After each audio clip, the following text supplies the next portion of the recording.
The Middle Ages, a time of crowded stone streets and tightly packed homes, where muddy water ran through marketplaces and people brushed shoulders in the chaos of daily life. A world guided not by science, but by belief. In this world, disease was more than a medical threat. It was an invisible enemy, feared by all. No one knew that microbes existed. There was no hygiene, no clean water. Medicine focused on the soul, not the body. Humanity stood defenseless. One morning, people awoke to a silence that engulfed their cities. The bells tolling for the dead never stopped. Men dressed in dark cloaks moved quietly through narrow alleys, carrying away the lifeless. The people asked, "Why is God punishing us?" Some searched for sinners to blame. Some accepted their fate. But the truth was far darker. History was about to meet one of humanity's most ruthless enemies. Now, we invite you into the shadows of disease in the Middle Ages, into the relentless fight against death, the terror that brought societies to their knees, and the transformation born from this darkness. This is the story of the Black Death. In the mid-14th century, Europe faced a catastrophe unlike any before.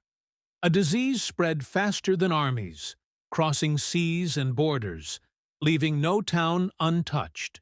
It was called the Black Death. Originating in Asia, carried along trade routes and merchant ships, the plague arrived in European ports in 1347. From Venice to London, Paris to Krakow, fear and death traveled hand in hand. The carriers were small, almost invisible. Fleas on rats, stowing away in grain shipments, in market stalls, even in the clothes of travelers. Once bitten, the symptoms were swift and horrifying. High fevers that melted strength, swollen lymph nodes turning black, vomiting, chills, and relentless fatigue. Doctors tried everything: bloodletting, herbal concoctions, prayers, and charms, but nothing could stop it. Many turned to the church, seeking divine intervention.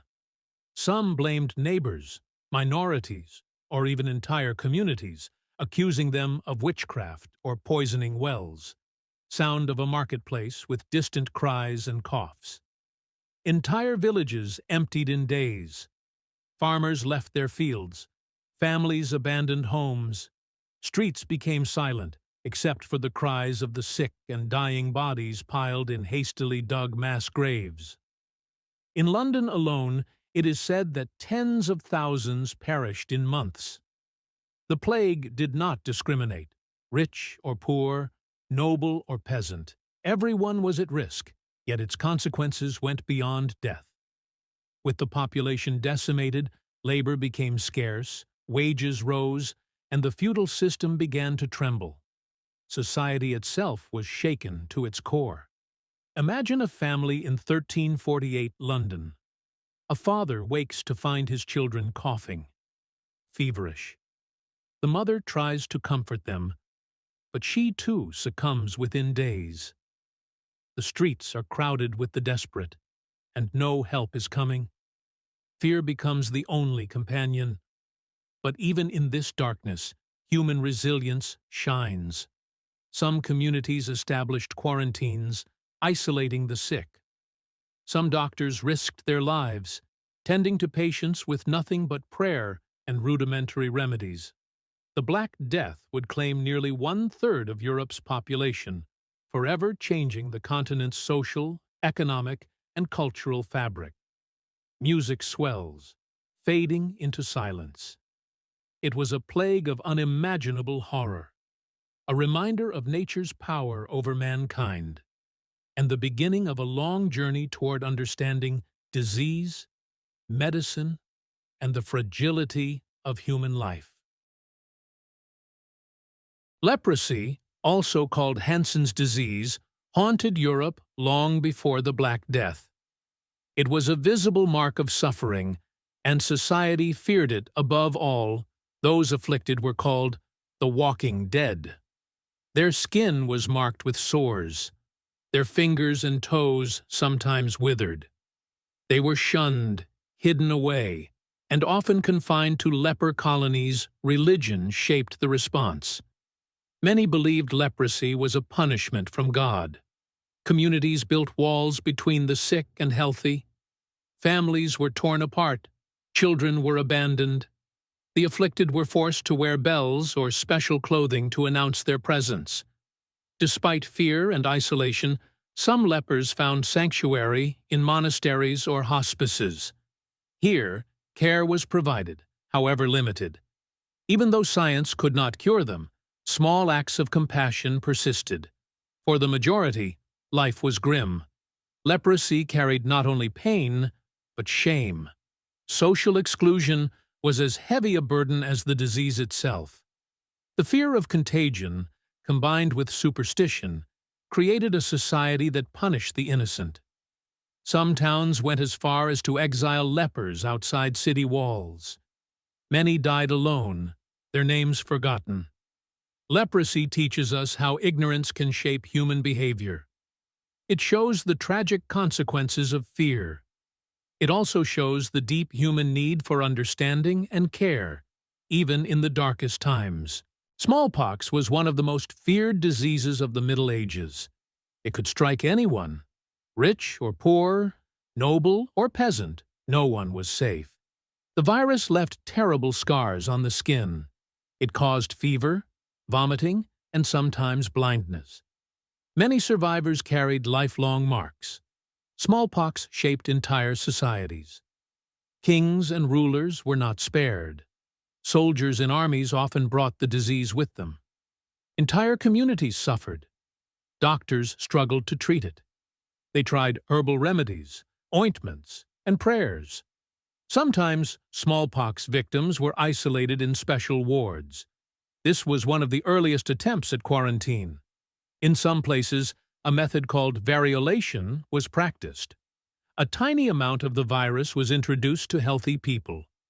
It was risky, but it sometimes offered protection. Families lived in fear of the next outbreak. Parents hid their children. Communities closed their gates. Smallpox left a mark not only on bodies, but on societies. It reminded people of the fragility of life. It also showed the earliest steps toward understanding immunity.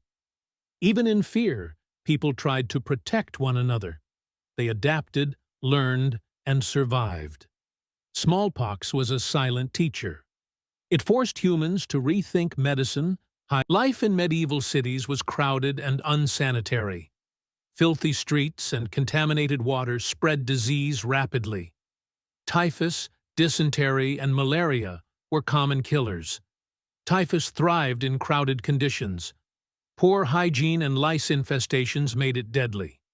Dysentery caused severe diarrhea and dehydration.